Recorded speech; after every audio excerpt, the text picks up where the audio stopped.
Hello everyone at welcome sa ating video tutorial para sa ating PHP programming language.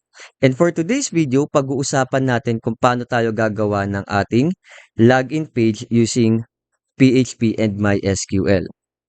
So as you may know class, ang ating login page katulad ng ating registration page ay isa din sa pinakamahalagang part ng ating web application. Kasi dito natin pinifilter lahat ng mga users or user na pumapasok sa ating website. So now, ide-demo ko sa inyo kung paano tayo gagawa ng ating login page using the sample form or simple form na ginawa ko na kung saan ika-capture natin yung ating user by their username o kaya naman email address. So pwede natin tanggapin either pag in-input nila is the username or kung i-input nila is yung kanilang email address. And of course, ika-capture din natin yung kanilang password. And then, upon clicking sa login, ite-test out natin yung kanilang credentials kung existing sa database. So, kung existing sa database yung record nila, so pwede silang makapasok on the next page. Pero kung hindi, so magdi-display tayo ng notification na naka-place dito sa bandang itaas ng ating text box. So, let's start sa pagko-code dito sa ating login page. So class, para makapag-start tayo ng ating pagko-code dito sa PHP, so ang gagawin lang natin is buksan natin ang ating PHP document. Okay? So dito sa PHP document natin is meron tayong HTML file na kung saan meron tayong form at doon sa form meron tayong attributes na action at tandaan nyo class na yung action natin is the same page kung saan natin ibabato yung ating database input or yung ating pinaka PHP input natin. Okay? And then, ang method na gagamitin natin is post dahil as you may know, yung mga information or data na ilalagay natin sa backend is mga sensitive information. Okay? And then, meron tayong heading dito for the login to my account. Then of course, we have here the notification text na kung saan i-display natin yung mga notification just in case may problema si user sa kanyang pagla-login. Okay, so itong part na to class is gagawin nating dynamic. Okay? And then, the next one, we have here the field na text box. Okay, so itong text box na to ay may name na user and ang gagawin natin class is tatanggap tayo dito ng either the username or email address ng ating user na magla-login sa ating website. And then of course, another field na kakailanganin natin is the password. Okay? So yung password natin ang mag-hold ng value for the password na itatype ng ating user. And of course, meron din tayo ditong submit. Nang sa ganun is ma-submit natin lahat ng ipapasok ni user papunta sa ating database. Okay, so ang variable name niyan or ang pinaka-name niyan is btn login. Okay?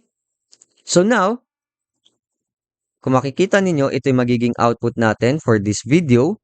So para makapag-start tayo ng ating PHP, ang gagawin lang natin is gagawa tayo ng ating PHP script dito sa upper part ng inyong page. Okay, so gawin lang natin. So, opening script for the PHP and then the closing script ng ating PHP. Okay, so lahat ng itatype natin dito sa ating PHP script will be the PHP code. Okay, at ang isa sa pinakaunang PHP code na dapat nating ilagay yung ating database connection. Okay, so para mailagay natin ang ating database connection, so i-include lang natin yan using the include function. Okay? And then, wag nung kalimutan yung ating dbconnect na file name. Okay? So, dbconnect.php. Okay? So, this one class is yung ating database connection. Okay? Then, after that one, so kakailanganin natin i-declare yung ating pinaka notification message. Okay? So, para maging dynamic yung i-output natin ditong notification text. So, ang gagawin lang natin, so i-comment muna natin. So, declare the variable notif. Okay?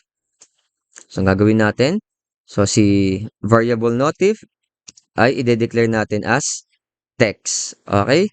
And then, from this point, papalitan natin itong notification text para maging dynamic ang magiging output natin. So, ang gagawin natin is gagawa tayo ng ating PHP script. So, delete lang natin. And then, ang ating PHP script.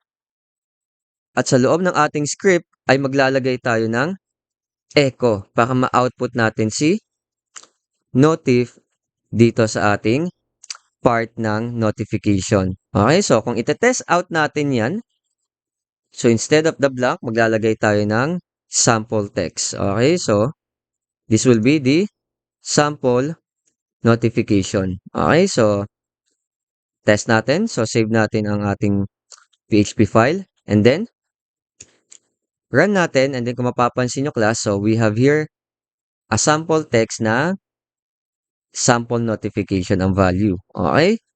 So kung okay na tayo dyan, ibalik natin to as a blank or string declaration. Okay? So ang next na gagawin natin is iti-test out natin kung may na-trigger bang or kung na-trigger ba yung pag-click ng button ni user. Okay? Kasi as you may know class, so itong login button natin ang magti-trigger ng event para makuha niya yung mga input ni user dito sa fields natin. So ang gagawin natin is gagamit tayo ng conditional statement and then sa loob ng ating if statement is yung ating isset function. So para malaman natin na nag-trigger ng event or click doon sa button yung ating user. So ang gagawin natin is kukunin natin yung kanyang o yung ating post dahil ang method natin is the post. So post method and then yung pangalan ng button na ginamit natin dito which is si BTN login. Okay? So ang gawin natin is i-capture natin si BTN login. And then dito sa if statement natin, magsasample tayo ng ating notification message. Okay, so notif. Then, the button has been clicked. Okay, so run natin. And then, kapag ni-refresh natin class, so dapat, once na maklik ko ang ating button, dapat makikita natin na the button has been clicked. Okay? So, dito muna natin tatapusin ang ating tutorial for now. So, sa susunod na video natin is i-demo ko naman sa inyo kung paano natin ikukunin yung input ni user at kung paano natin i-undergo ito sa ating authentication and verification process. So, once again class, kita-kits tayo on the next video.